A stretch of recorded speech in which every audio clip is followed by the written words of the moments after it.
नमस्कार.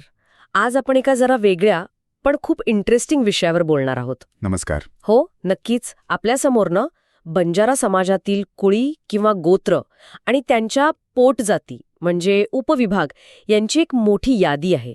आणि ही यादी म्हणजे जणू काही त्यांच्या समालिक रचनेचा एक आरसाच आहे. तर आज आपण काय करूया, या यादीच्या आधारे ही जी गुंतागुंतीची रचना आहे ती थोडी समजून घ्यायचा प्रयत्न करूया. हो, उत्तम कल्पना आहे. ही जी यादी आपल्याला मिळाली आहे ती बंजारा समाजातील प्रमुख वंश म्हणजे कुळी आणि त्यांच्या आतले जे अनेक गट आहेत त्यांची माहिती देते. यात आपल्याला प्रामुख्याने 5 मोठे गट दिसतायत. एक म्हणजे राठोड, ज्यांना काही ठिकाणी भुक्या असंही म्हणतात. अच्छा, राठोड किंवा भुकिया. हो. मग पवार, तिसरे चव्हाण किंवा चव्हाण, चौथे वडिथ्या किंवा जाधव आणि 5वे बानोथ किंवा आडे. ओके, 5 मुख्य गट. अगदी. आणि गंमत म्हणजे प्रत्येक मोठ्या गटात पुन्हा अनेक पोटभेद आहेत. हे पोटभेद कदाचित त्यांच्यातले नातेसंबंध किंवा त्यांचं स्थलांतराचा इतिहास किंवा त्यांची एक वेगळी ओळख असं काहीतरी दर्शवत असतील.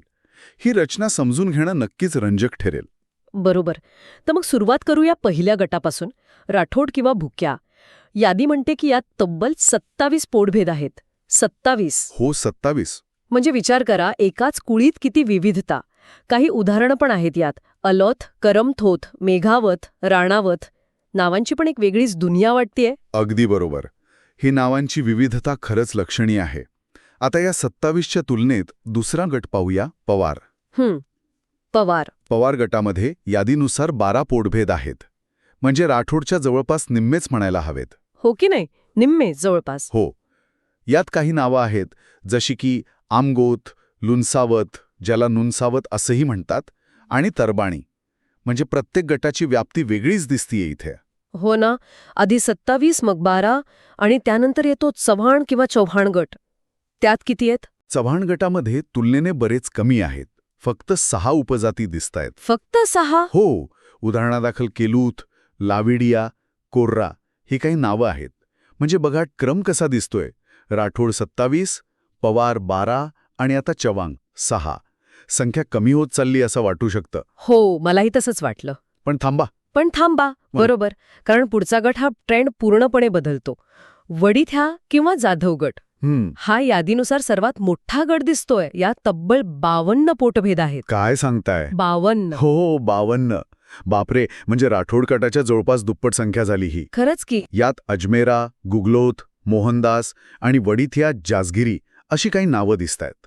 आता इतकी मोठी संख्या म्हणजे नक्कीच काहीतरी वेगळं सुचवतीये. काय असू शकेल म्हणजे? कदाचित या कुळीचा विस्तार खूप जास्त झाला असेल पूर्वी. किंवा असंही असू शकतं की यात इतर काही लहान गट नंतर सामील झाले असतील. अर्थात आपल्या यादीत याचं कारण काही दिलेलं नाहीये.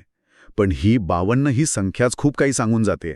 खरंच 52 ही संख्या एकदम आश्चर्यकारक आहे.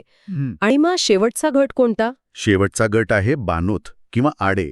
यात 15 पोटभेद आहेत. 15? म्हणजे मधला आकडा म्हणायचा. हो, म्हणजे ना खूप जास्त ना खूप कमी. यात अधोथ, जात्रोथ, रूपावत अशी काही उदाहरणं आहेत. तर आता बघा, आपल्याकडे आकडे आहेत. राठोड 27, पवार 12, चव्हाण 6, वडिथ्या 52 आणि बानोथ 15.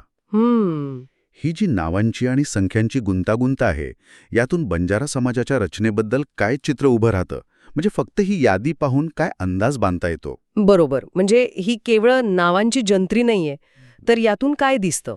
मला वाटतं ही यादी आपल्याला बंजारा समाजाच्या फक्त बाह्य ओळखीची नाही, तर त्यांच्या आतल्या विविधतेची, त्यांच्या संरचनेची एक झलक देते.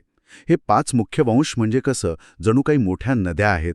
आणि पोटजाती म्हणजे त्यांचे प्रवाह. अगदी, त्यांचे लहान मोठे प्रवाह. आता वडिथ्या गटातील 52 पोटभेदांसारखी मोठी संख्या किंवा चव्हाण गटातील 6 पोटभेदांसारखी कमी संख्या, हे त्यांच्या सामाजिक आणि ऐतिहासिक प्रवासात काहीतरी फरक नक्कीच दर्शवत असेल. ही नावं म्हणजे केवळ आडनावं नाहीत. ती त्यांच्या मुळांची, त्यांच्या कदाचित स्थलांतराच्या कथांची, त्यांच्या सामाजिक स्थानाची ओळख आहेत असं म्हणायला हरकत नाही. ही एक अतिशय समृद्ध आणि तपशीलदार अशी वारसा प्रणाली दिसतेय. तर आज आपण काय केलं?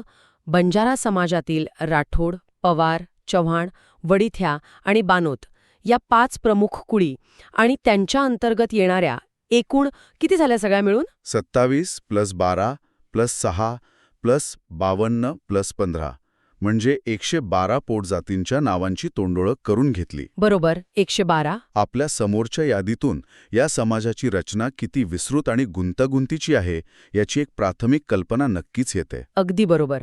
आणि विचार करा, ही केवळ नावांची यादी आहे.